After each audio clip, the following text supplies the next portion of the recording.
Hello again, Gills fans. Welcome back to the latest episode of Gills in the Blood TV. It is Monday review time, and we are looking back at the Gills' first maximum points of the season. After Saturday's fixture against Stephen Robinson's Morecambe, the Gills came out on top by 2-1, courtesy of an absolute bomb from Mustafa Carriol and a late penalty from last season's top scorer, Dane Oliver.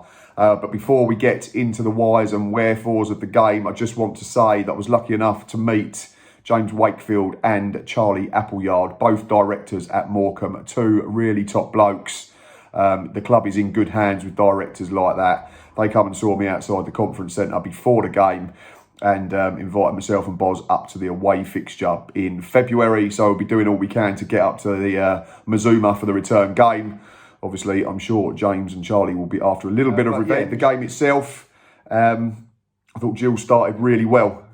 We come out the blocks really quick. I said to Boz, within a minute or so, we were getting our key players on the ball, the likes of Ben Reeves, the likes of Carl Dempsey, Mustafa Carriel, also debutant Daniel Adseed, who I thought was very, very good for 55, 60 minutes. Said on the Match Day Live, if you've watched it, there's a couple of times where he has an over tendency to have an extra touch. But in terms of a debut, it was very encouraging. Passing range, very good. The highlight being a big diagonal from right to left to pick out Robbie McKenzie, who'd got on the overlap from left back. And yeah, just a solid first showing from Adseed, and really positive, encouraging moving forward. But yeah, we took the lead really early, didn't we? Free kick given for a foul on Dane Oliver for climbing. And then we had Ben Reeves, Carl Dempsey, Mustafa Carriel all round the ball. Yeah, and from there, Muzzy takes over, doesn't he, as he's affectionately known. Ben Reeves rolls it to him. We were right behind it, myself and Boz. Absolutely arrows it into the corner. The keeper, Jokel Anderson, had absolutely no chance as it nestled in the side netting. And from there, I thought Gills were very, very good for the first 25 minutes. We could have been 2-0 up, couldn't we? I've had a laugh about it with Ryan Jackson on Twitter. We had a laugh about it in the ground. Tries to do a step over, sort of stands on the ball, almost falls over, falls the left back, gets into the box with the aid of a ricochet, pulls it back for Carriol, and on the run, he just missed the near post. So yeah, we could have been 2-0 up. But you've got to give credit to Morecambe. They're a very well-drilled side. I've spoken to James and Charlie a few times now, and what you get with them is you get two players in each position that are very good at what they do. They've got a threat up front in terms of Cole Stockton, who's very, very good. They've got experience in Tumani, Diagakura, and they've got flair players, the likes of Adam Phillips. The two wingers were very, very impressive in their solid start to the season. But yeah, then came the equaliser, and Steve Evans has said there's three things wrong with it. And who am I to argue with him? But I'm going to. Yes, I agree that Daniel Adseed gives the ball away cheaply. But from there, I don't think Robbie McKenzie or Jack Tucker do too much wrong.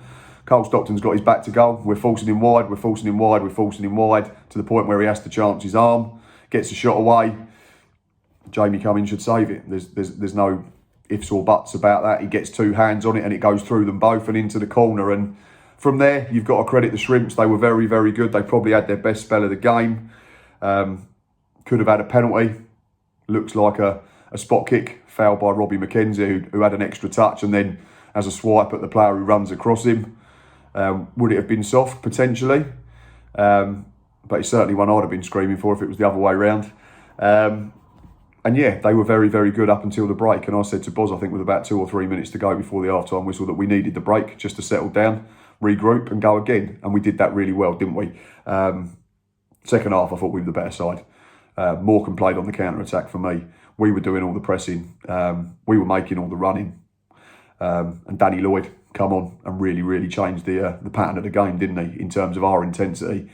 We pressed them back. We hunted as a pack. We forced them into errors. And Lloyd himself nearly scored, didn't he? Left-footed drive where he cut in from the right-hand side that Anderson had to palm away.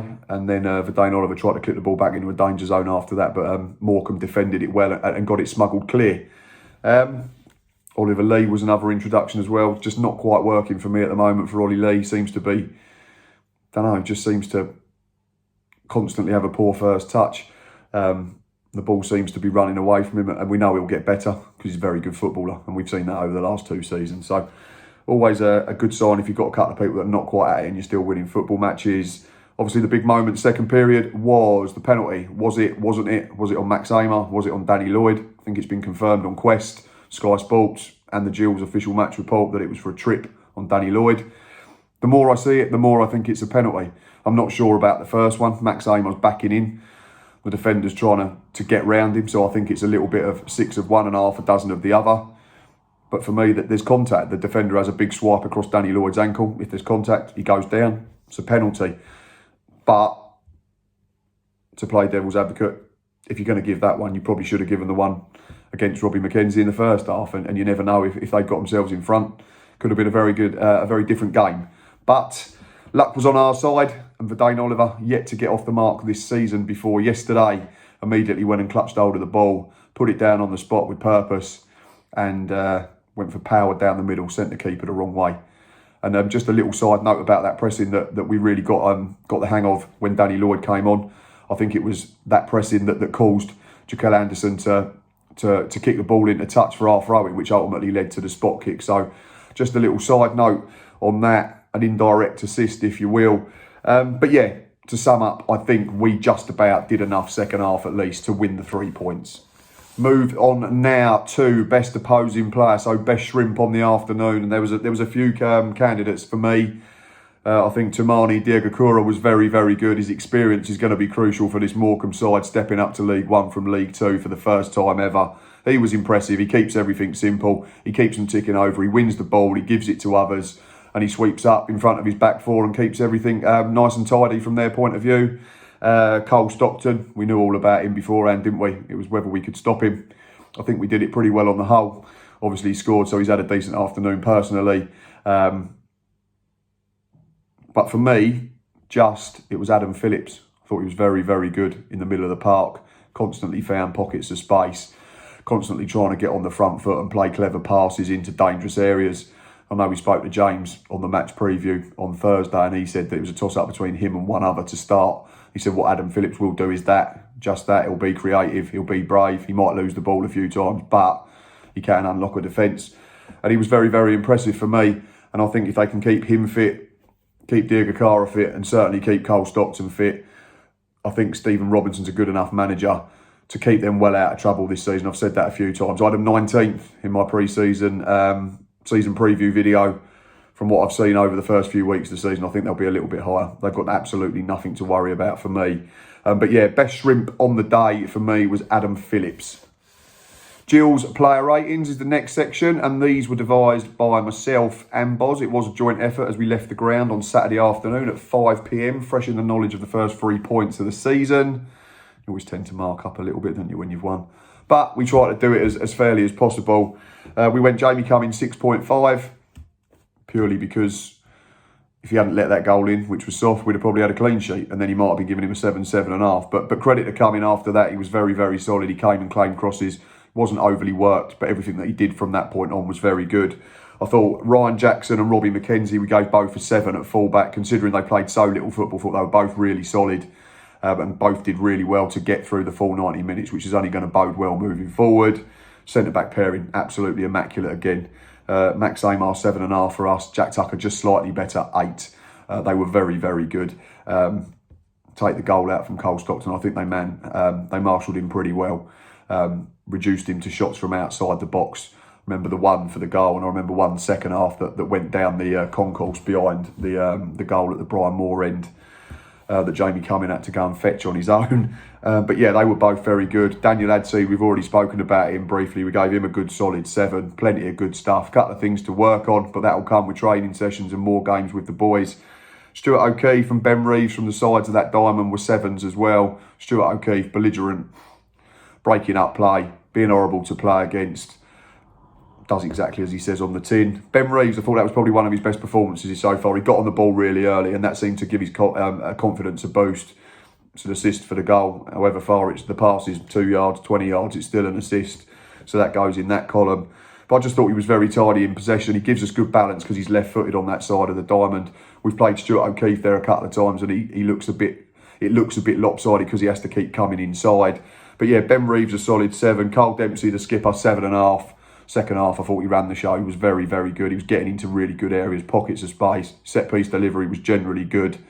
and all it was missing probably was a goal. And the front two, Mustafa Carriol and Verdane Oliver, we both gave 8s. 7.5 for the performance. We always had half on for goals, so that's why they both ended up with an 8. Verdane wins everything in the air again, didn't he? I think it was about 60% of aerial battles he won. We were getting people closer to him yesterday, which was better because against Wimbledon he was winning stuff. No one was within 10 yards of him. But Carriol did well to get round him. Like I say, could have scored before he did. The free kick's unbelievably good. Like an absolute homing missile straight into the corner of the net. Didn't really deviate, did it at all? It was just one of them. It was up and it just stayed at the same height. And Jokel Anderson, I think it was past him before we'd even seen it, in fairness. So 2 8s for the front two. Substitutes, we gave Ollie Lee a 6.5. Couple of decent bits, couple of bits not so good.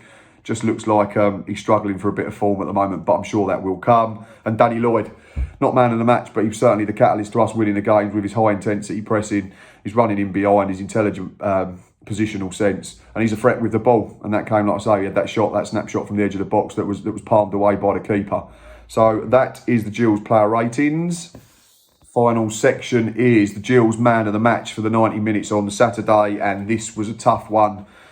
You've just heard our match ratings. We had Carriol, we had Oliver, and we had Jack Tucker as an 8. We had Carl Dempsey as a 7.5. We had Max Amar as a 7.5. There was plenty of good performances all over the pitch. If you're just doing it based on the 35 minutes or so that Danny Lloyd was on, he'd have come into contention. But based on the 90 minutes as a whole, excuse me, I'm going to go for Muzzy Carriol.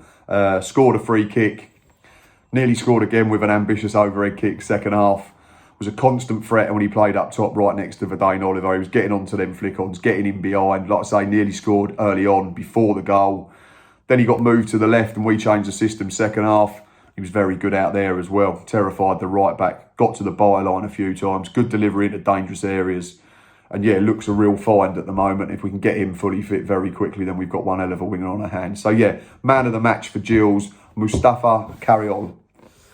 Right, that is it from me this evening. I hope you've enjoyed listening to my thoughts on the proceedings at the weekend at the Men's Priestfield Stadium, which saw the Gills claim 3 points for the first time this season. It's only 1 defeat in 5 now in all competitions, which is a decent start considering we missed 3 weeks through COVID. I think some players missed about 20 days because they missed the initial period due to self-isolation and then tested positive. So we'll be all right. I know I was a little bit downbeat end of last week after the chairman made a couple of comments, but nothing beats that feeling of 5 p.m. on a Saturday claiming 3 points, and it cheered me up, it cheered everyone else up, and we can look forward to Cheltenham on Tuesday in the League Cup before we go to Shrewsbury, bottom of the league, without a goal next Saturday. If this was Gills a few years ago, you'd know what's going to happen, but we're a slightly different animal now, aren't we? But that is enough from me today. I hope your Monday isn't too stressful. You know where we are. We're on Twitter, we're on Instagram, we're on Facebook, and we're on YouTube. Please keep checking out the Third Tier podcast. We will be live at 8 p.m. on StreamYard this evening, looking back at the weekend's action as a whole. And I'll be back Tuesday with Boz for another match day live against Cheltenham. But until then, up the Gills.